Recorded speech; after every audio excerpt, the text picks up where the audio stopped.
Welcome to Back to the Frame Rate, part of the Weston Media Podcast Network. Back to the Frame Rate, where we watch and discuss films on VOD and streaming platforms for your entertainment. I am your host, Nathan Shore, and with me is Ellie Escobar, Sam Cole, and Brianna Butterworth. Welcome back, everybody. Hi. That's your cue for everyone to say hi. I almost said good morning, so that's where I'm at. That's great. You told me before you've been up since very early this morning. No one's been up as early as me because nobody else has the little kid that wakes them up and pokes them in the eyeballs at 6 a.m. saying, "Where's my breakfast?" Yeah. Little insight Well, into that was my a choice life. for me. Yeah. Anyways, well, excited to be back here again. We are continuing our Steven Spielberg retrospective this week. We are on to our fourth movie, and we're going to be watching the 1971 movie Duel, which was his first film. It was, Sam, am I correct here? It was originally a CBS, was it? TV movie?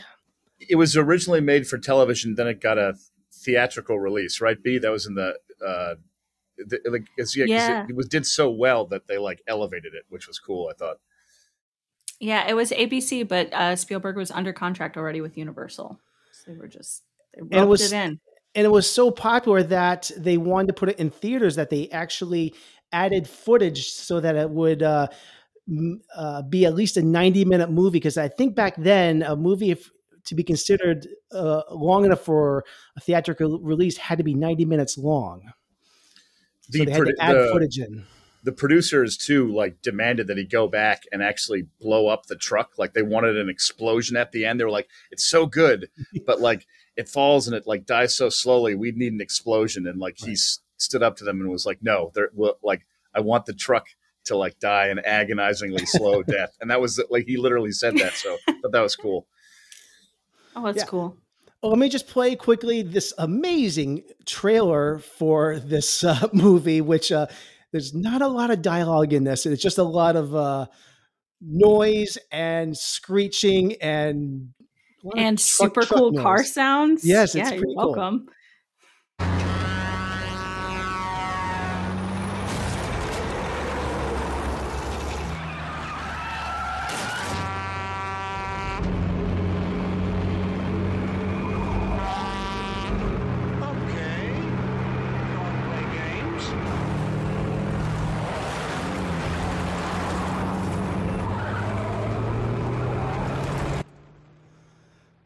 Yeah, that's a little clip from the trailer for Duel. It goes on for about another 40 seconds of a lot of tractor trailer honking. And this movie's Dennis Weaver so has a lot of funny lines in this movie. He's like, "I don't believe it. I don't believe it." Yeah. Well, first thing I want to do is just get everyone's very brief initial thoughts on this film, and then we'll kind of get into an open conversation on this. All right. Sam, why don't you just start us off with just a couple of brief thoughts on this? I will say briefly that I love this movie. It probably is in my top 25, maybe 30 favorite films. I just think it's an amazing exercise in suspense and tension. And overall, I'm impressed with Spielberg builds suspense and tension so well without overdoing it and without making it melodramatic. And that's kind of a theme in a lot of his earlier movies. So I love the film, and I can go into more detail in a little bit, but I just hands down blown away by it. Saw it first when I was 15. It has never lost its touch since then for me. Yeah. You or Ellie, who would like to share their thoughts next? Ellie, why don't you tell me? I can't wait. I cannot wait. Wow. Surprise, it wasn't anything like Always. So I actually enjoyed the film. It's entertaining. I enjoyed every single part of the film, especially the fact that there's no dialogue in the film and just the action is pretty cool. I love the colors of back in the 70s because even the cars were shiny orange or purple or whatever, blue, and then the clothes, and not like today. Everything's so gray and gloomy.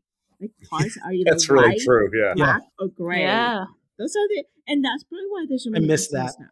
That's why I got a red car for my new And that's probably why there's so many accidents, because cars are like black, gray, white, and you don't see them. But if they were bright orange, you were like, oh, there's a car taking the lane. Okay, Yep. anyway. But I enjoyed it. I thought it was pretty suspenseful for me. I was like, oh my God, oh no, oh my God. That was me watching the movie. Great. B. Yeah, same.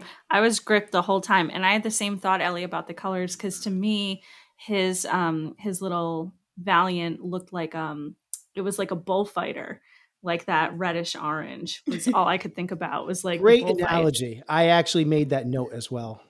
Yeah, nice, great minds. Yeah, no, that's all I could think about. I was so gripped the whole time. This movie's badass, a badass movie. Out the gate. I would say really quick, I just liked it's focused throughout, like its premise, it delivered on it, and it maintained the premise and the focus of the story for 95 minutes. There's so many other movies that start off with good concepts, then they jump the shark, or the plot gets convoluted, or it like goes off course. Duel is just like straight arrow right down the middle, like gives you what you want, plant and payoff, build up. It's just like structurally brilliant. And he added time. Like it could have gone off the rails with that extra stuff. He added time, and it was still streamlined. Yep. And had I not watched The Fabelmans, I wouldn't know that Steven likes trains. And watching this film and seeing the train, I'm like, oh, yep, there's that train fan with Steven. So... I also agree. I had a blast watching this, and I have seen this before. It's probably been maybe 16, 17 years since I watched this. I don't know if I liked it much back then. I probably didn't have much of appreciation for this, but seeing this now, I adored this film. I just love the primal nature of this movie, which I was surprised how simple the story is. I think I love the fact that this is really an indictment on the emasculation of men of the 70s. And which I thought was just a very forward thinking idea for a film back then. I mean, we have you think of like the movie stars of the day in the early 70s, and Charlton Heston, Rock Hudson, and now you have this character who is in this marriage. At the time, women were going into the workforce, and men were not the only bread earners anymore at this time. And I think this is definitely making a strong commentary on what that means to the American male at the time. And now you have this guy who is not the typical movie star, obviously. I mean, what is the actor's name again? Dennis Weaver? Dennis Weaver, yeah. Dennis Weaver, who was in other TV movies, and was it Gunsmoke, or what was the TV show he was? Gunsmoke, yeah. Gunsmoke, yeah. So he was not like the typical like leading man, I think, for a movie like this, but he was perfect for this because he kind of like is ushering in a new kind of actor for the 70s, like the Al Pacino, the Dustin Hoffman, Alan Alda type of effeminate kind of male actor that would be kind of take over the 70s. I also find him like relatable because he's like a quote unquote more of a regular Joe. You know what I mean? His name is Man. His name is Man. His name is Man. And like some of his moments on the highway cracked me up because he reminded me of myself at times. I like relate to he's like, okay, we're going to do this now. And I'm like, oh man, I've been there. Yeah. I was like, why don't you just get off the car and go up to the trucker and punch him? That's what you need to do. And he tried to walk up to him, and he drove off. What I love about the movie is like, I wish I could come up with a better word, but it like perfectly milks the concept of like the predator and prey. It milks it so well. I feel like he did everything he could with that, and it ends perfectly, the perfect amount of time. There's so many other movies where I'm like, oh, I wish the chase had been longer, or I wish this had been different. This just like each scene. It's road jaws. he also Spielberg literally, when he took on Jaws the project, he thought of Jaws as like a spiritual sequel to Duel, which I kind of get. I'm just amazed that how little dialogue and how sustaining and how the film keeps your attention the whole running time. Speaking of dialogue, easily been boring. I'm just amazed by it. I love the fact that there's very little dialogue in this, but my biggest complaint is the use of inner monologue in this movie, which I thought was totally to the movie's detriment. And I know that I think that Spielberg has said that in hindsight, he would not have done this or regrets it. And he would, if this movie was done again, he would not do as nearly as much of this or not at all. It was not needed. I think Dennis Weaver did a fantastic job emoting everything he needed to do in this movie without the inner monologue, which was pretty bad dialogue for the most part. It seemed like it was like a technique of the time where maybe it was like more acceptable or normal back then, but now it just seemed like a filler that had extended that sequence. Whereas Spielberg is so talented, he could have just as easily directed that with just looks and looking at the people's, like, cowboy boots in the bar, and you still would have figured out what was going on. Like, it just is a weird device. Absolutely. Yeah. Speaking of that bar scene, that happens around the middle of this movie. And I think it's in some ways the best and the worst of this movie as far as scenes go. It slows this movie down to a standstill. It's about a 15-minute scene, I think, maybe around there. But it's also one of the moments that builds some great tension in this movie, where Dave Mann walks out of the bathroom, which I think is a single take shot where he walks in and out of the bathroom, which is pretty cool. But he's looking around the bar at all the patrons, and he's trying to figure out who could be the trucker, which is such great moment of building up suspense, which is interrupted by the waitress like dropping the utensils on his plate. Spielberg, I think, is what was I going to say? He's so good at he's such a great filmmaker at building up tension. And what was I going to say here? I don't think it's too long. I think you need it to be that long. Yeah, it's funny because the inner monologue for me during that scene kind of made me question if maybe the truck wasn't even real. Like, maybe he was just seeing things because of the inner monologue. Had the same question. Once he started talking to himself, I'm thinking, like, is this dude going nuts? And he thinks he sees a trucker because nobody else is, like, you know what I mean? Is it in his mind? But I actually, and who orders a sandwich with just cheese? But he does it on rye, and he spells out rye, like, to Rye eliminate is any the confusion. Bread ever. What confusion was he worried about the waitress gathering from this? Did you notice that bit of, like, blocking that I really like, where he's, like, on the telephone in the background and the woman is, like, doing laundry, like taking clothes out of the dryer in the foreground? The saggy arm in the foreground.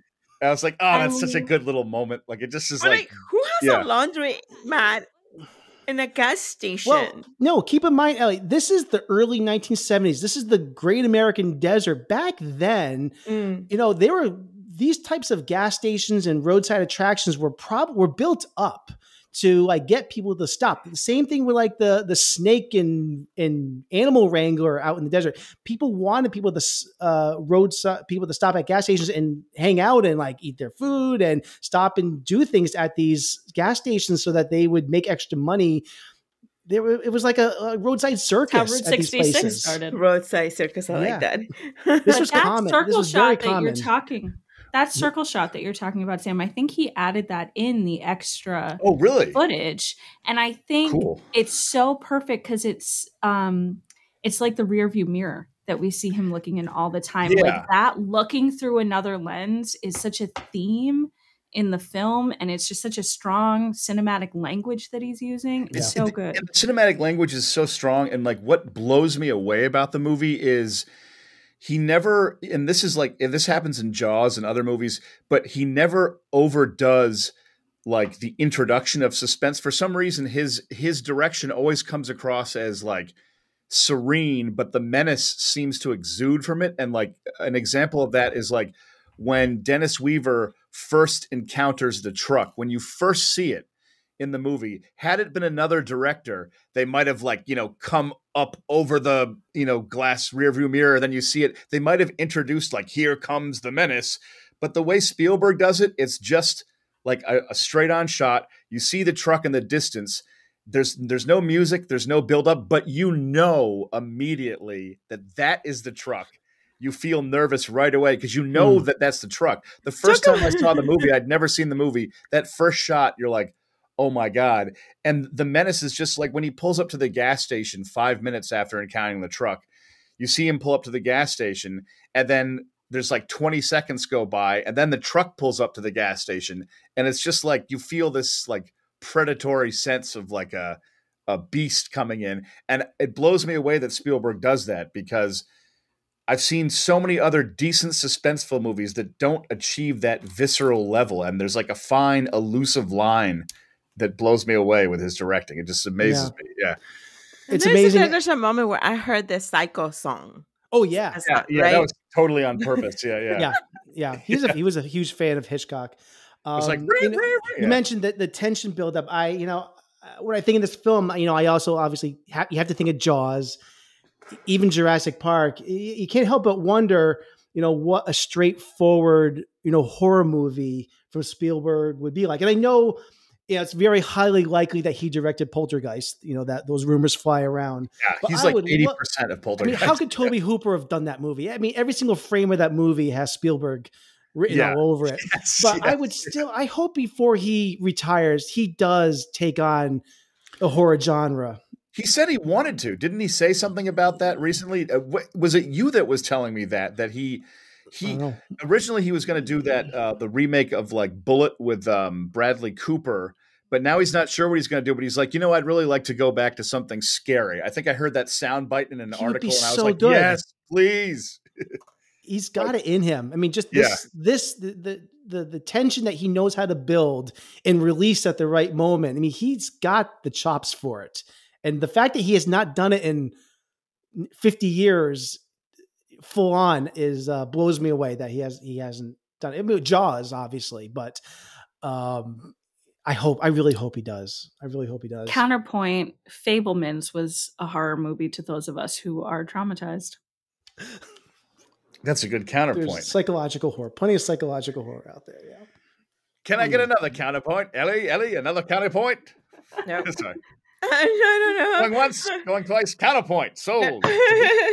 No, I want to mention something that the funniest moment of this movie for me, I don't know if anyone agrees or disagrees, but I got such a laugh out loud moment for me. Minor moment. Dave is being chased by the rig.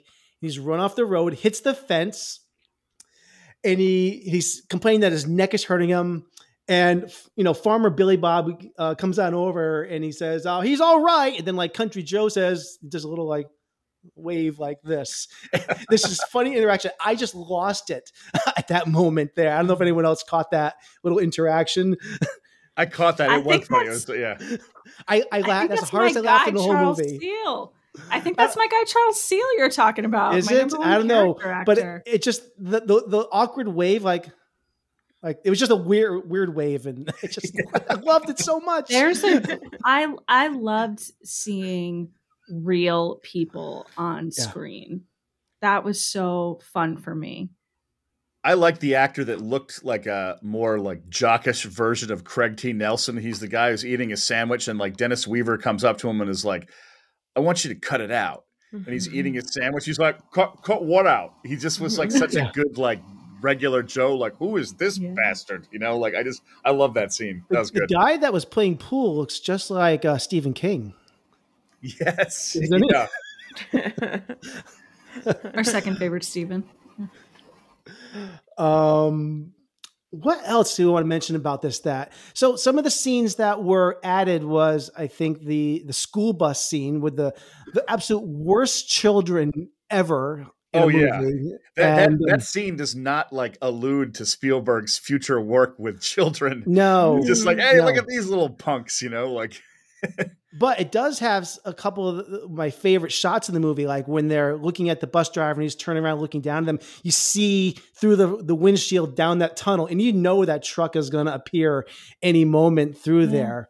Yeah, And that was the awesome. tension, Yeah, that tension. So the great scenes tension. he added were the opening where he pulled out of the garage, which is great. He added more to the opening. Really? He added, all I could think of was Grand Theft Auto during that opening scene. I don't know why. well, that means you've been spending too much time with me.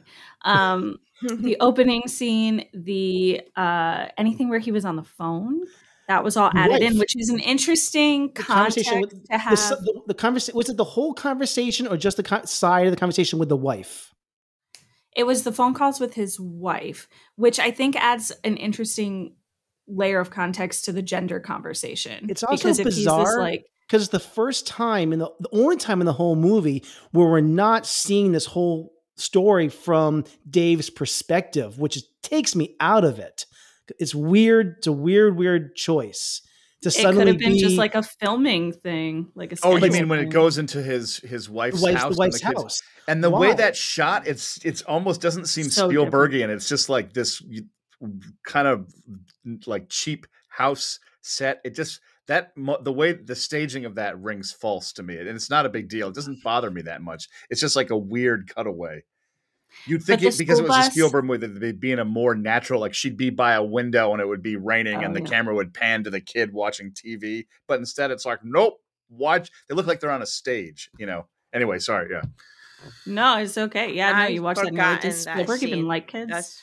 I've forgotten that scene. That's how not important to me that scene was. Yeah, it's not. It goes by in a second. It just. I know what you mean, Nathan. Where it's like it just feels weird. What was the another one that was added? The bus. So it was the wife. The phone with the wife, the school bus, and the railroad, and the blowing up of the truck. So I think without the diner scene being so long, if you add in all these other scenes, it starts to look like a serial or like a mini series or just like a series of vignettes where he runs into problems with the truck.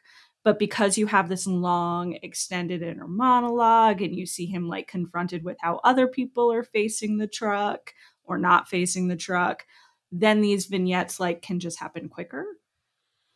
Interesting. I didn't realize that the opening, was there none of that pulling out of town before, or was that just opening extended? Because I love that opening. I think it was just extended. I think it's the out of the garage that was really the big thing. I love the out of the garage, and I liked it. Like if you listen to the radio and you see the signs, you can actually sort of like follow his driving route. Like there's a logic to that. Having driven in like California and the desert like a lot, he literally, I think it's like he like leaves LA and like takes the 15 or the 14 north and heads out. But it's just like those I like it when those details are in movies like that, because if someone didn't know about that area at all, it doesn't matter. But to someone who's driven there before, that detail, it just adds an extra thing. So it's just like more candy for, I'm like, oh, I know that. Oh, well, yeah. And I like that he meets the truck driver in a very quiet area of his trip. Like you get the sense he's coming from society out into the boondocks of nowhere. And it's right in that most desolate kind of country hillside that the truck is just like lumbering along. And it's like, creepy. And all of this, I'm thinking, what the hell did he do that got the trucker so angry? I think the trucker just picked him as his victim and was like, yeah, I'm going to get this guy, because the trucker also has the license plate. He was such a troll. He was just a 1970s troll on the highway. Now we have the trolls in social media, but that's a troll right there. Total troll. And the trucker has the license plates of all the people he's killed on the front of his truck. That's what, so he's just like, I think that Dennis Weaver. Would you think that's what it is? That people that he's killed? Is that what it is? It is. Yeah. Spielberg has acknowledged this, yes. These are their license plate. I think that Dennis Weaver. His trophies. Just irked him enough, and he's like, yeah, this guy's next. Like, I think he's just total sociopathic psycho. But I think he was a perfect target for him also. Yeah. It wasn't arbitrary either, because here's Dennis Weaver, this city dweller in his shiny red orange car, Plymouth, out of his element, completely out of his element, passing him, honk, and he didn't honk at him, but he passed him, shouldn't have done that, but he is not a good old boy from the country or in the desert. So he knew that this was a weak, emasculated man, and he saw him as somebody that he could do this to as a bully. So Right. this was not just an arbitrary, like, I'm just going to like go after this guy. It wouldn't work in 2023 with cell phones and stuff, but then, like, now you could just be like, help. Yeah. he saw his car and like, yeah, this is that's my bitch. Dude, I don't like trucks. I hate trucks. I fear of trucks. When I'm on the highway and there's a truck, I have to pass the truck really, really fast. And then I drive like 80, 90 miles per hour away from that truck. Did anyone have any issues or think twice about passing Riggs this week? Oh, I have not driven. I haven't been on the highway yet. Did you cut any off? Drive through like a highway in Missouri. There's like a 2-lane highway and it's all trucks and they take over the whole thing and it's just like suffering for 3 hours. Yeah. I drove with my eyes closed all week. Oh man. I heard something on the news about a car that crashed into a bunch of houses. Was that no?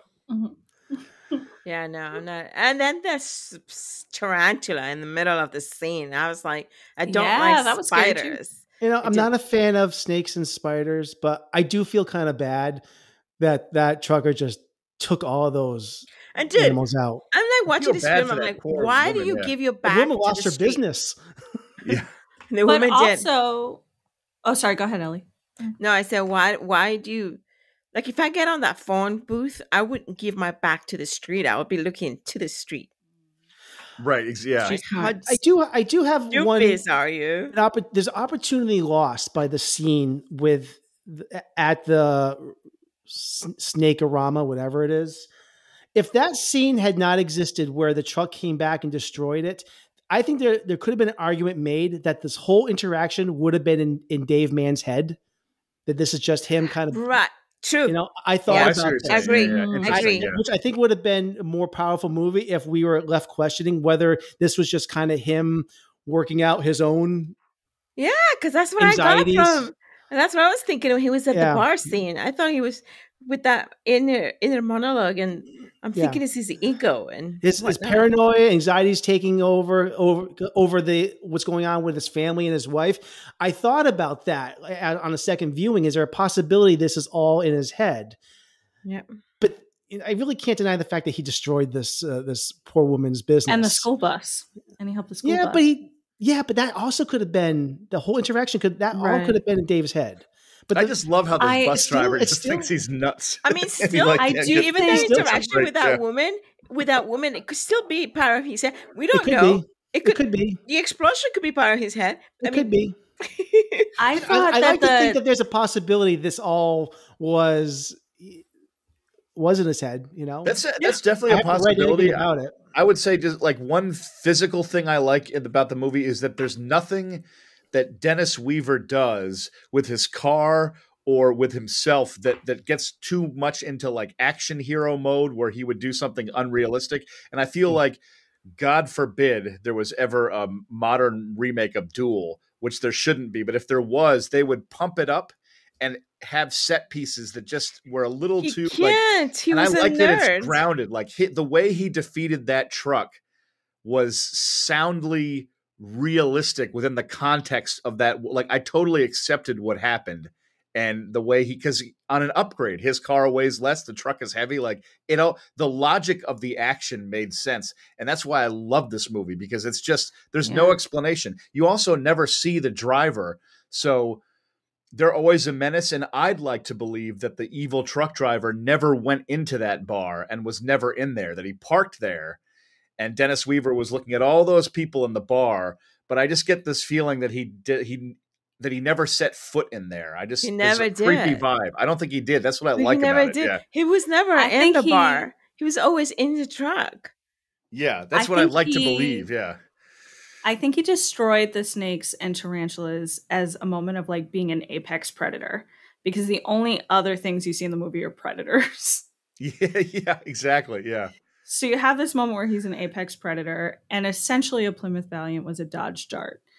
So Like, he really can't do anything souped up and crazy, and it does make it better. There is a moment when the truck like knocks over all the tarantulas and all that stuff, and the music and the woman is upset. It almost sounds like a beat or like a techno beat because it's like, and she's like, no, and I'm just watching it like. If you listen to just this week and last week's podcast, you're gonna think Steven Spielberg has terrible taste in music. But at least he didn't have something really cheesy. Like, can you imagine, like, in the middle of Amistad, if it was like, "Don't stop believing you'll be free soon"? Be like, well, that's terrible and offensive. I don't think he has terrible taste in music. I think he just that's the sounds that goes with the. Oh yeah, no, I liked it. I just that scene. There's a this is just my mind, but there's a dancing element when the truck's like spinning around. I didn't get that, Sam. Like, I did not get that. Okay, yeah. So I don't know what you're talking about. That's true. It's because I'm crazy, I think. But yeah, it's in my head. I heard some salsa music then. I love too that like. After he defeats the truck, like he has a rough night ahead. He might not survive that night still. There's coyotes and snakes and tarantulas. And he's a dead man. He totally is. But you know something? He's a dead man that's well dressed. And I noticed that everybody back then just dressed really nicely. Like it wasn't like sloppy. Like nowadays people just dress with PJs. Like they go out to their supermarket and they're wearing their pajamas. Like nobody ever takes pride on how they have to dress to go outside. I dress even just to go to CVS. I might not wear makeup, but I look nice. Not like in my I wear PJs. clothes too. Yeah. Yeah. So I love that, he's got his tie on and whatever. So even the countrymen were dressed nicely. I've always wanted to show up on a film set as a production assistant, like dressed in a suit with like loafers on and be like the least helpful production assistant ever. And be like, but I am here to assist the production. And then I like have this like 300-page screenplay and I just like throw it in the director's lap when they're like trying to shoot. But anyway, that's a non sequitur fantasy of mine, but yeah. Make it a movie. But they did, he I know what you mean about Duel. There's like formal, if this was a modern film, he would have been in like flip-flops and like you know what I mean? Like just like he came off the beach or something. Yeah, exactly. It's like, so yeah, he's going to be a well-dressed dead man in the mountains. He has a rough night ahead of him in the same way that like at the end of Terminator 2, it's like, yes, they've destroyed the chip and they've destroyed the Terminator, but lest we forget the entire federal government is after Sarah and John Connor. Like they're still in trouble with all of the United States. Like they're on the run forever now. So, but that doesn't matter because they got the real villain, so. Hey, and the driver might still be alive. He jumped out of that truck, right? That door was open. Yes, it was. Mm-hmm. That'd be the great opening to Duel 2. Like if it just goes back to that bar and the actual Duel villain comes in, but his face is all messed up and is like missing teeth, and it'll be like, you'll never believe what happened to me. And it's like Duel 2. No. No, Sam. It would be a terrible film, but I'd watch it. Yeah, no. I'd watch it. There is a Titanic 2 out there. It's I know. Yeah. I know. Don't say that. There's only one Titanic for me, and that's DiCaprio's. Titanic 2 is a sci-fi film where it's I haven't seen it, but it exists. I haven't seen it. Me neither. We probably won't review it. I don't know if it's worth it, but Can we talk about the source material for Duel? Sure. Right? Yeah. It was a short story by Richard Matheson in Playboy. And it ended up on Steven Spielberg's desk, but Richard Matheson, same guy who wrote I Am Legend. This dude just pumping out screenplay material in Playboy. Interesting. Crazy. Yeah. Yeah. It's crazy. That's right. I remember in the document that you prepared, wasn't there like a really funny quote from Spielberg where he was like, "Oh, that was the one time I was reading Playboy magazine when I wasn't looking at the pictures," or something like that. Yeah. Yeah. That's just kind of like her, yeah. Can you even read Playboy magazines? How do you read those? This is an article, yeah. I probably saw a Playboy magazine probably in the last 7-8 years. There's nothing in Playboy magazine except for articles now. Oh, Yeah. you mean there's Yeah. no naked women? I don't think there is really. Is I mean, Playboy also for men? I think Wait, it's naked men? it's no different than like Men's Life. Is that the magazine Men's Life or whatever? Men's Yeah. Journal. I think they've almost ceased nudity in the magazine now. And Playboy? When I turned 18, Yeah. Marge Yeah. Simpson was the Playboy cover girl, so that's a Playboy that I own. But that's it. Nice. That's awesome. Yeah. The one thing before we wrap this up, I just want to say this because I think the MVP of this movie, and I don't know who the editor was of this, but I just think, Steven Spielberg, obviously chose the shots of this movie, but this movie I think is elevated just by the amazing editing. Because, all of these cuts that are done during these driving sequences, this could have been such a dull, droll movie with all these driving sequences. But the fact that he shot this with multiple cameras and it's tightly edited, it's just unbelievable. And how the tension is elevated with the amazing editing in this. I think this is what really does it for me and makes this movie just incredibly exciting throughout these driving sequences. By the way, the driving stunt work in this, no, it's not Bullet, it's not the French Connection, but it's damn good for a TV movie. Yeah. And hot take, I liked it better than French Connection. Frank Morris is pacing. the editor. That's his name, Frank Morris. Frank and this is before Steven's lifelong collaboration with Michael Kahn, who just did like everything. But I agree, the editing is incredible, and like it's when you're watching a good movie, you just accept it as, of course, this is great. But when you watch a bad movie, it just makes you realize how hard and how much effort goes into a good one. So if you want to see the antithesis of this, watch any car chase from, I can't even remember the movie. The terrible, the cross country Burt Reynolds, Smoking the Bandit, Smoking the Bandit is great. Cannonball Run. Cannonball Run, yeah. I love Smoking the Bandit. Cannonball Run 1 and 2, terrible car chases. But everything's on a blue screen, and they did a lot of undercranking to make the illusion of things going faster. There's no undercranking anything in this movie. And even though you could tell that these cars are probably only going like 35 miles an hour, who cares? The fact that they're not trying to like break the illusion, making them like go fast by like speeding up the film. I hate that so much because like that was his choice. He said they wanted to do. The producers were like, "Well, you just shoot process out the window, the blue screen." He was the one that said no, it had to be on location. I'm just amazed by Spielberg, by Spielberg's vision and his like directorial eye getting through so incredibly as like a 24 or 25-year-old, 23, I think. Yeah, it's just the clarity of that vision, and it blows me away. Yeah, I have to say, I'm so happy I saw this movie this week because it reminded me why I wanted to get into filmmaking. It really did. This really, in a lot of ways, re-inspired me again. Why I do this, and I want to. I tried doing a movie over the summer. Things didn't work out, but it made me realize why I do this and what's possible on again, this was done. Why you should keep doing it too. Or $450,000, but what can be done? Yes. Yeah. So it really was inspiring to me again, seeing this. Kingdom of the Crystal Skull had a lot more money and wasn't as good as this. So yeah. I just wanted to leave it at that because this was a delight to see again. Yeah, it was my first time seeing it, so I enjoyed it. Yeah, I'm so glad that you enjoyed it, Ellie, and like Nathan, I agree with you like 1,000%.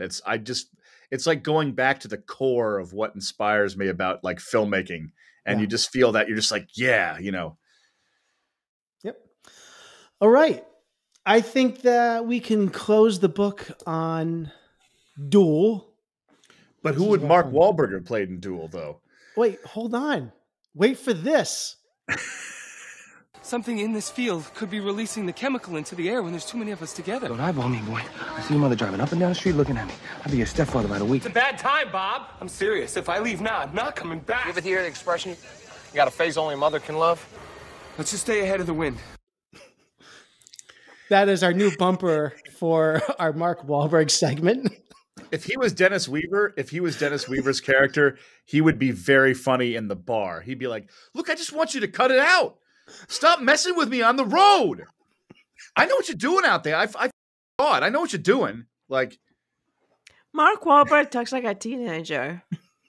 there's something wrong with these bees in the field. The air is changing. We got to do something, guys. He's got that voice. A man, but a boy's voice.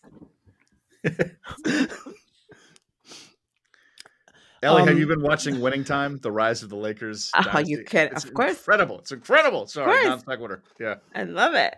I'm gonna get to it once I wrap up the 2 shows I'm trying to get you through will right love now. it, Have Nathan. to. And you will love it. It's Oh my now it's goodness. like the Celtics versus the Lakers, and it's like the rivalry, and it's so epic. Oh, it's Oh, glorious. it's so freaking cool. I will get there. It's exciting. It is. I will get there. All right, that was our Wahlberg on Wahlberg segment. I don't think there's really anybody else to insert into to recast in this movie except for Dennis Weaver or the Exactly. truck Or the truck. Yeah, Mark Wahlberg as the truck, just like CGI'd in, like on all fours, but like wheels on his hands, like he's like a big transformer. Like has a Michael Bay-ish like CGI effect. That'd be weird. Yeah. Yep. Like, I'm coming for you. All right, it is time for our recommendation shelf. Sir, What? are either one of these any good? I don't watch movies. Well, have you heard anything about either one of them? I find it's best to stay out of other people's affairs. You mean you haven't heard anybody say anything about either one of these? Nope.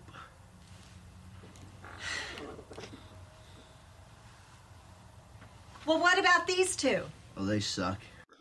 All right, our recommendation shelf segment this week is trucker movies. What was How that we- audio clip from, by the way? I've heard that. I know that movie. I just can't place it. What is it? Sam, it's Clerks. That's right. That's right. Yeah. I knew I'd heard it somewhere. Yeah. That should have been an offline question. You've embarrassed yourself. That's true. Sam, you're fired. No, Your I have last two. day is the we've 25th. established 2 weeks. I have 2 weeks before. It's 2 weeks I'm fired. notice. It's 2 weeks notice. Sam, pack your knives and go. Okay. And your chicken nuggets too. So we are going to be recommending. Each of us are going to be recommending a movie this week that has a trucker theme to it, loosely trucker theme. Mine is very loose, but it's one of my favorites of all time. Ellie, why don't you begin with your recommendation? Unhinged. Unhinged. I've seen this one. It is fun. It's so fun. Yeah. It's so freaking nerve-wracking. I love it when Russell Crowe is like, just be polite. Just be polite. He's so good. He plays such an evil person, but you know what? A mama is gonna do whatever it takes to take care of her son. Well, tell the audience about the film. Well, the film stars. So basically, the film stars Russell Crowe. I don't really know the other actors. Oh, sorry, my apologies. But what I love mostly about the whole film, I like that I don't know the other actors. It's probably pretty popular, but I don't know them. But I love that the lesson that I got from the movie, and it's funny because movies can obviously always get a lesson from the movies, and the lesson is obviously make the right choice when you're out there on the road, because this movie is about this guy in a truck that just basically went to go kill his ex-wife and put fire on their house, and he's got psychological problems. He's taking pills. He's probably having he's been just divorced, probably he lost unhinged? all his money. Yeah, he's unhinged, and I just think that here comes this lady with his son. She's running late and to drop him off at school and to her client, and she just because why? Because she oversleeps. Apparently, this lady is always late to everything. So kind of reminds me of somebody I know. anyway. Um, and so the thing is, like, she's driving her kid, and um, you know how you're sitting at the light and the light turns green, and somebody beeps at you to like, dude, the light just went green, right? So, well, she does this, and she passes the guy in the truck, and who's Russell, and she beeps at him like really harsh, and he catches up to her, and it's sort of this chase that he starts to like follow her, and she stops at a gas station. She goes to this inside to pay. She leaves her cell phone, and now Russell knows everything about her because he actually steals the phone, takes it, and now she knows all of her appointments and where she's going throughout the day. In any case, it's a chase, a lot of chasing this woman, and she hiding from him, and him trying to I mean, there's a scene in this movie where he goes to meet up with the lawyer, and he basically kills the lawyer right in front of in the everybody restaurant, in right? that restaurant. I Yeah, love that scene. and it's so gruesome. It's like, oh, I did not expect that. I mean, I was like, whoa, wait, oh, that's horrible. And this man has no remorse. He don't care. Yeah. And he don't care. He kills it in front of everybody, and you see people like videotaping the whole scene.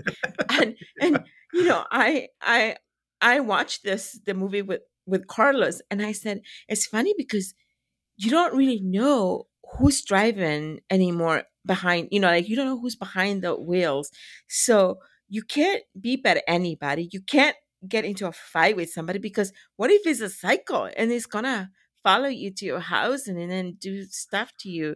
Pretty scary movie. I felt scared of the movie. Scared because this can happen. This is real. Yeah, it's like It's topical. real. Yeah. It's yeah. a movie, but it's real. People nowadays are just psychos. And worse, people don't even help you. If you're in trouble, they're just gonna pull their phone and videotape the whole scene, somebody killing you. They're not even gonna come to your rescue. And it's like so sad that our society has come down to this level because I grew up in a society that was nothing like this. And it's become so violent. And at the very end of the movie, she was at a stop sign and she was about to honk that horn, and she doesn't. She stops, and her son says, "Good choice, mom." you know, and we put our kids in danger because we don't know how to control our anger. Like if you're late for work, dude. If you're already late for work and you think that by rushing to work you're gonna be on time, like, seriously, there's something wrong with you. Because if you're already late for work, don't rush. You're gonna be late already. You're not gonna get there on time.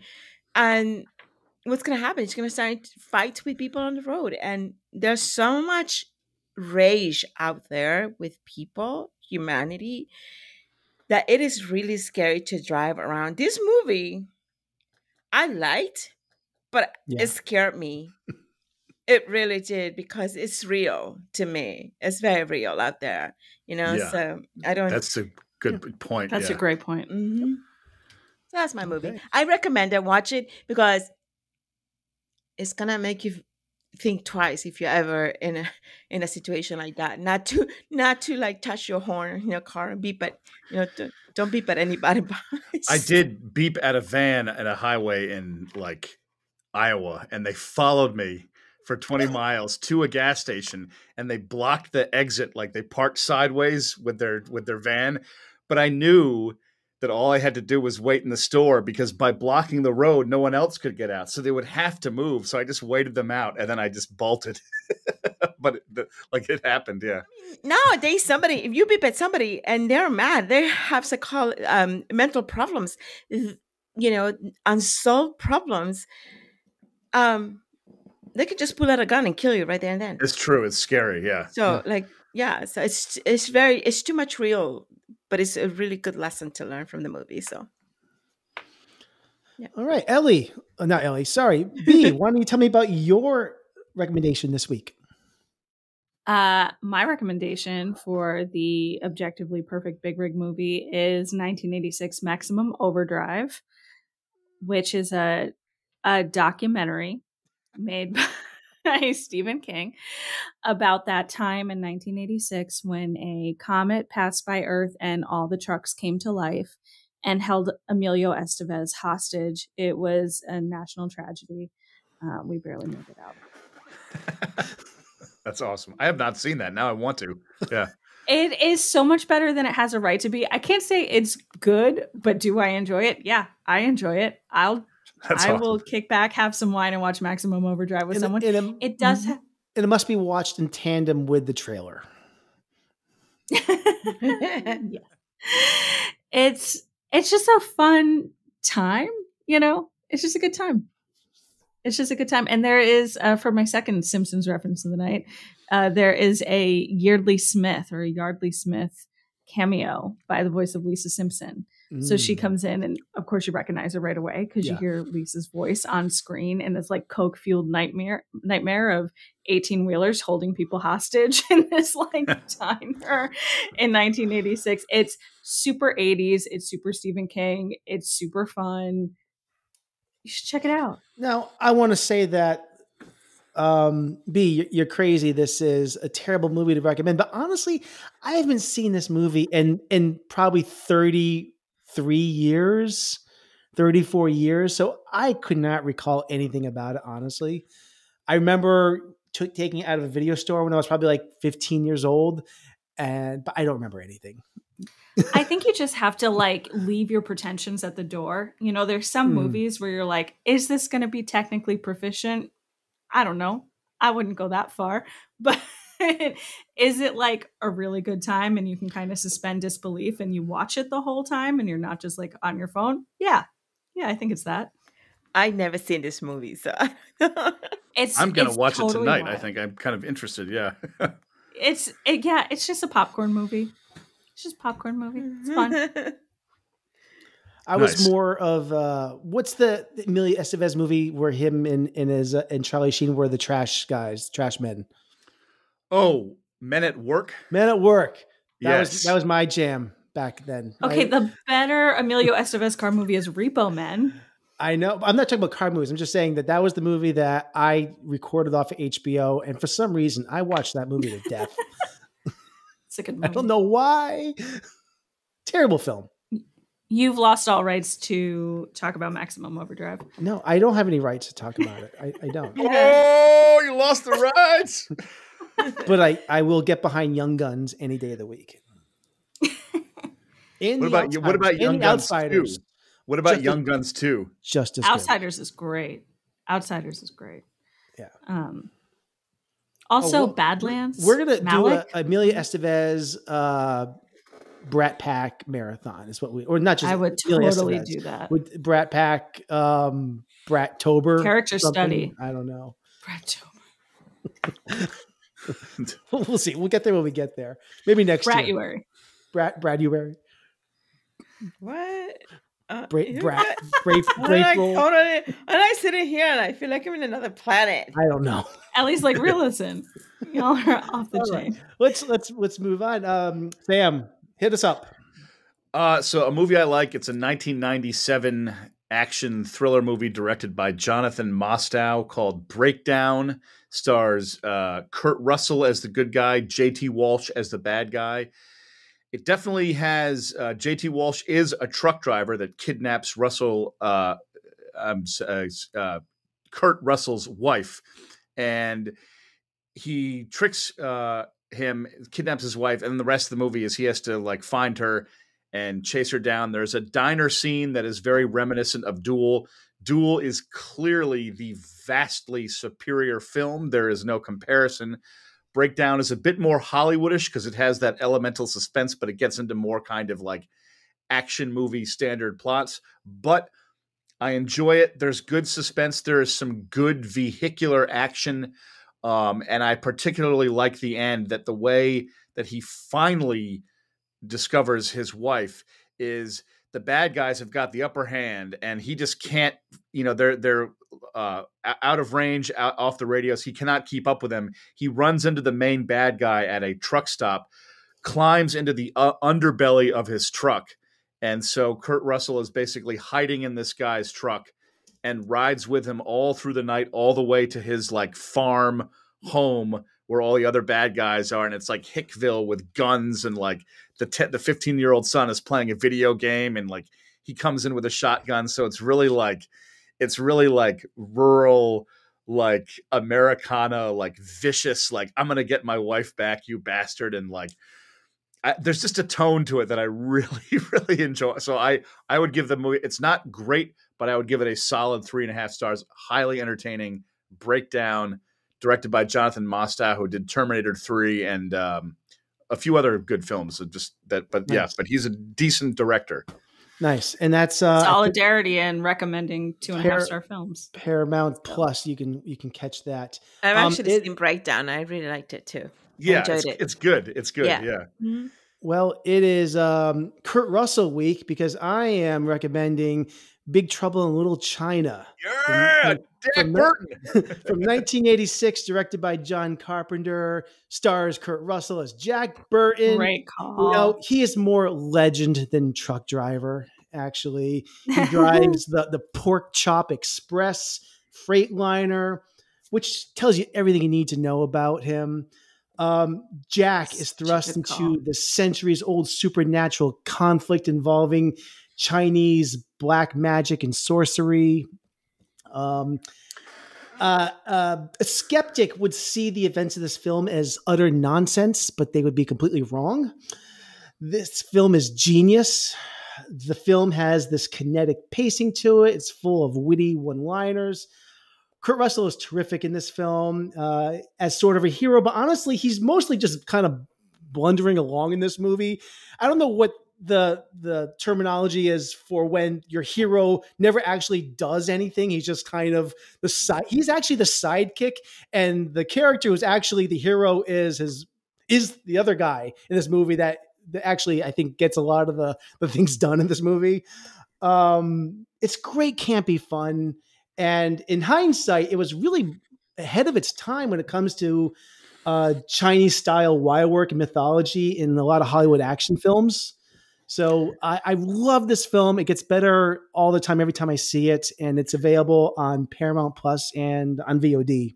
I also have a thing for like subterranean action, or I like it. I just like the movie how it's like the Chinese magical underworld, but it's like beneath the buildings and they go into the street, and like I like the production design element of that, and I like the themes of those movies where it's like a magical world hidden in plain sight. Like there's a whole culture that like Jack Burton just like falls into, and he's like, "What the hell's going on around here?" Yeah. So highly entertaining. Fish out of water. Yes. I always was scratching my head that they never got any kind of sequel to this.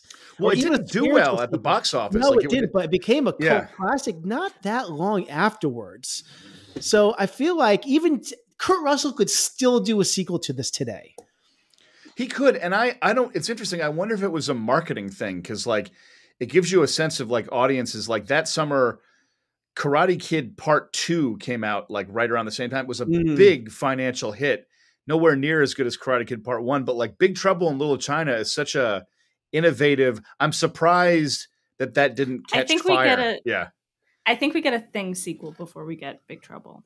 We had a Thing sequel. We had a remake that I just like the original so much I didn't want to watch the new one, but it might not be bad. I just haven't seen it. Yeah. I will defend the Thing prequel sequel because I actually loved that 2011 prequel. Now I will see it because every movie you've recommended that I hadn't seen before, I love. And it all started with Fall. It is lacking the practical effects. It definitely goes for CGI. However, I personally dug it. I don't know. I can't explain why, but it has the aura of the first one, even though it is not John Carpenter, The Thing. Have you guys seen John Carpenter's The Fog? Yeah. Oh yeah, I liked It's it. good, but it's not great though. But it's like it has some It's wonderful photography. It has some that I really love, fun. Yeah, it has like that lesser. church sequence. You know, Christine is playing. It's the 40th anniversary. It's playing in some theaters right now. Oh wow! I thought about that as a recommendation as well. I know what you mean about the fog being a little bit lesser because it's like it's like did Carpenter did the first Halloween, right? Yeah. And so that was right before the fog, and so going from top that tier, to the this fog, top it's tier like, Carpenter, and it's definitely not top tier Carpenter. Yeah, but there is a fog, just because you'd mentioned remakes, there is a fog remake that is really not good at all, but like it's just so slick, like it's ridiculous. There are some remakes that have just ruined it for me. So my favorite movie is Crouching Tiger, Hidden Dragon, and I love that film. It's my favorite, but I refuse to watch the new one that they made. I heard I watched Crouching Tiger. I hate to admit this. I watched Flacking Tiger, Hidden Plagan. No, I watched Crouching Tiger, Hidden Dragon one night, and I'd seen this movie many times over like 20 years. So I was enjoying some scotch watching this film. It ended, and I was like, oh, I'll start the second one. Literally, I lasted 3 minutes and was like, nope. And to be fair, I have not seen the film, so I can't judge it. But you could feel the difference in like framing.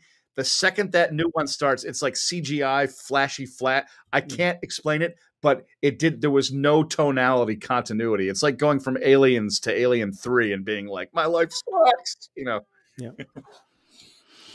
All right. So can we do an honorable? Yeah. Can we do an honorable big rig mention for Fury Road? Please, I will. Yeah. I'll toast to that. That was a great, Nathan. Yeah, you brought that up in the chat, Nathan, and I was like, I couldn't stop thinking about it. I was hoping somebody might bring up Mad Max. I didn't make it my rec because it was my. There's the sequel of the Furiosa's coming out next year, and every time I hear the word Furiosa, I mix it with Hermione saying Wingardium Leviosa, and she's like, Furiosa, Furiosa. I so badly, we have a dog named Stella. I wanted to name her Furiosa. Nobody in the house would back me up on it. Oh, that's a great name. You gotta get another dog. No. It's the only solution. Anyways, we're kind of getting into the other segment that we were going to wrap the show up with, and that is our segment called Movie Musings, where we're just going to talk about, mention any other thing in our life involving movies right now. It is not required, but anybody want to just mention anything that they've seen or want to see or talk about in the world of movies? Now is the time that the floor is open. I want to see Equalizer 3 just because I enjoyed Denzel Washington and entertaining. I have not. But you're not a dad. That's true. That's true. Yeah. But I don't know. I just like watching him kill people. You know what? I haven't seen any movies. Just Winning Time on HBO. Amazing show. Not a film, but that's honestly what I've been watching recently. That's about it at present. Excellent. I watched The Big Short. This weekend I watched The Big Short, and love that movie. Yeah, it's a great movie. Great movie. It's on Netflix, and also watched all the Saw movies. It was like a Saw marathon from Friday night until Sunday. Did you watch Spiral? That's awesome. Well? Did you watch the Spiral movie? Everything 1 through 9. Oh. I haven't seen any of the Insidious movies. One I of want to watch them. those. And, I had to tell you something. I think that as much as gruesome of a thing is that this guy from Saw does to people, he's kind of justifying it. He's only doing it to bad people that are, like scammers and treat other people wrong. So he's kind of trying to teach them a lesson, and and he's giving them a chance to change. And if they don't change, then they get killed. So I guess, okay, I'm okay. Allie's here for vengeance. Yeah. I'm okay with that. It's kind of like Dexter, he kills. I feel bad because like I've killed a lot of production assistants because it's like, no, I wanted more ice, but they didn't get my drink right. So it's like, you can't live after that. Like, yeah. I did like the 1 through, I didn't like second, I like third, fourth, fifth, sixth. I didn't like 7, 8, and 9. I don't know. That's a lot. Okay. I just want to see the Insidious movies. I don't know why, I haven't seen. I don't think I've seen a I've one. seen them I feel like all. I feel like I I've would seen like all them. Insidious. I've seen them all. I've seen a scene where like a kid's looking through a door and sees another world, and it scared me, and I want to see it. I like serial killer movies and gruesome movies. And you should know that by now. I do know that. Yeah. All right. I'm into that. I don't know why. 2 mules for Sister Sarah. It's back. B, how about you? All back. Sorry. I also didn't get to see a ton of movies this week, but I was really excited when I looked on Mubi, the app, and I saw they have all of the Pedro Almodovar movies up. They have like a big retrospective on the app of him. And I think he's super interesting. There's a lot of themes that he chooses to explore that I don't love. But I love his characters, and I just think he's worked with such talented actors that there's a lot of juice. You can go watch anyone, like watch A Woman on the Verge of a Nervous Breakdown. You'll have a great time. I was going to ask you, do you have any favorites that you've seen already that you? Yeah, that one's probably my favorite. Tie Me Up, Tie Me Down was fun, but Woman on the Verge is like top tier Pedro for me. Did you see, was it last year, Parallel Mothers? Yeah, that was also great. Yeah. That was really great for a new one. I'm still wrestling with that one. Nathan, I did watch Ghost in the Darkness again on HBO. I forgot to mention that. Oh, that's the same. Actually true. Yeah. That's the same. Same as Parallel Mothers? Same. Yeah. Double feature. Yeah. That's, yeah. There's a lot of gaps in my Pedro Almodovar movies. I have seen Parallel Mothers, Pain and Gain. I'm looking at his filmography right now, but I think besides that, there ain't much. There's so much I have not seen. I saw Volver, but I think I'm not always sure that I love what he has to say, but I really love the way he says it. Yes, The Skin I Live In was great, but I like the way he says it. And there's bonus points. There's a really great gazpacho recipe in Woman on the Verge. So, all right. Is Mubi a free application? No. Yeah, I think so. Mubi is not free. It's not? Oh, then I don't notice when they charge me because I like it. It's like $10 a month or so. Yeah. But it's good, deep library of foreign film, Criterion type movies, independent films, things like that. If you want to do that, it's like Criterion level quality films. I do love Criterion. Yeah. Yeah. I've thought about. I'm not a subscriber of Mubi or Criterion, and I'm debating doing one of those two. A Criterion. Big gap. I'll give you my password. Don't say that on the air. They'll come after. Edit that out. Anyways, very good. All right. Anything else, B? No, that's it. All right. And the two things I'll just mention. It took me only about 14 months, but I finished my Billy Wilder retrospective marathon. I watched all 25 Billy Wilder movies. Oh, wow. But got a favorite, got a least favorite? I do have a favorite. And you know what? I was going to direct the listeners to my Letterboxd top 25 where I ranked all of them, but I'll mention it here. My top 5, I'll go from 5 to 1. Number 5 was Stalag 17 was my number 5. Number 4 was Avanti, which I think I mentioned. No, I didn't mention it on the show. I think I mentioned it off the record. Number 3 was Some Like It Hot. Number 2 was Sunset Boulevard, and number 1 was Double Indemnity. Those are my top. Not The Apartment? You didn't like The Apartment? That was number 7. Oh, okay. Yeah, it's there. And because my least favorite, and I think a lot of people might agree with this, Kiss Me Stupid. I don't know what is that movie. Just kind of drove me up a wall. I don't know. But that's all 25 Billy Wilder films, and I'm going to drop a link in the show notes where you can see my whole list on Letterboxd of my ranked list. And, while I'm talking about Letterboxd, anybody can check out our recommendations shelf. I created this about a week ago where you can see all of the movies that we have recommended on our show since episode 1 of our on Letterboxd. So you can see all those films. That's an idea that you mentioned a couple of weeks ago. So we're thankful for that. So that's great. I'm here to help. Yeah. And the other thing I'll just mention, I did see one new movie this past week. I watched Hypnotic, the new film from Robert Rodriguez, starring Ben Affleck. It's I didn't really take many notes on this. This movie got buried in the box office. I think it made no money because there was no marketing behind it. Ben Affleck is looking for his missing daughter, and he's a cop. But really, the movie isn't about that. It's about people that are hypnotics, and they can basically suggest, thoughts to people that influence people's thinking. And the movie goes into some really interesting, odd territory.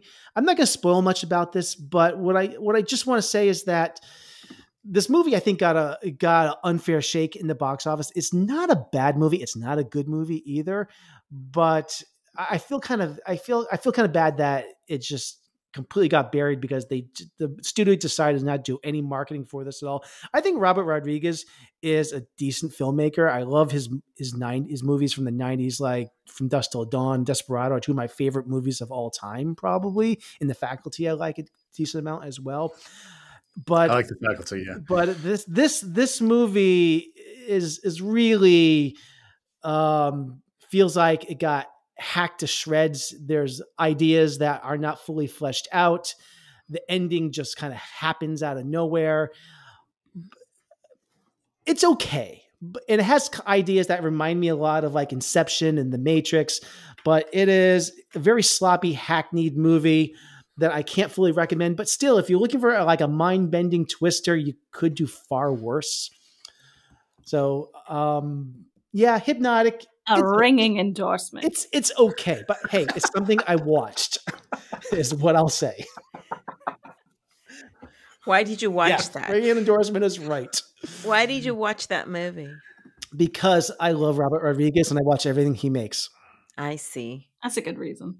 I like Robert Rodriguez myself. Yeah. All right. And there you have our movie musings for this week. So, anything else? Or I think that's it. That's it. We are in the show. 4 minutes shorter than The Rescuers Down Under. All right. Excellent. All right. That is our show, everyone. We thank you for tuning in this week. And Back to the Frame Rate is part of the Weston Media Podcast Network. You can email us directly at backtotheframerate@gmail.com. Hit us up on Facebook and Instagram at Back to the Frame Rate. You can find past episodes of the show and other podcasts from the Weston Media Podcast Network on our website, and I'll drop the link in the show notes. You can find that there. Yeah. And of course, the best way of helping us out is to share our episodes on your social media feeds. So spread the word. All right. And I almost forgot to mention, next week, I think I said this before, we'll be reviewing the fifth and final film in our Steven Spielberg retrospective. It will be, what is it, Sam? Sorry, I was singing a song from the movie. That'll make sense after you watch it. Empire of the Sun. Empire it's a musical? No. There's just he's the kid's in a choir, so he has a song where he's singing in a choir. But you'll see what I'm saying. Yeah. Okay. It's definitely not a musical. Empire of the Sun. Has a lot of similarities with Mr. Holland's opus. They're basically indistinguishable from each other. Yeah. B, we wish you safe travels next week. You will not be joining us, but we'll see you in 2 weeks, where we'll be starting. I think another retrospective, another series of films. We'll talk about that next week. But that is it. B, this is Mr. Holland wishing you a great time in Alaska. They just fired me from my position at the school. I'm 60 years old, Gene. What are you going to do? Write me a letter of recommendation to the morgue? Sorry. Have fun, B. Sounds like such a great trip. Thank you. I'll send picture. All right. I'll send pictures. Gotta share pictures. That is it. The show is over. Goodbye. Back to the Frame Rate, part of the Weston Media Podcast.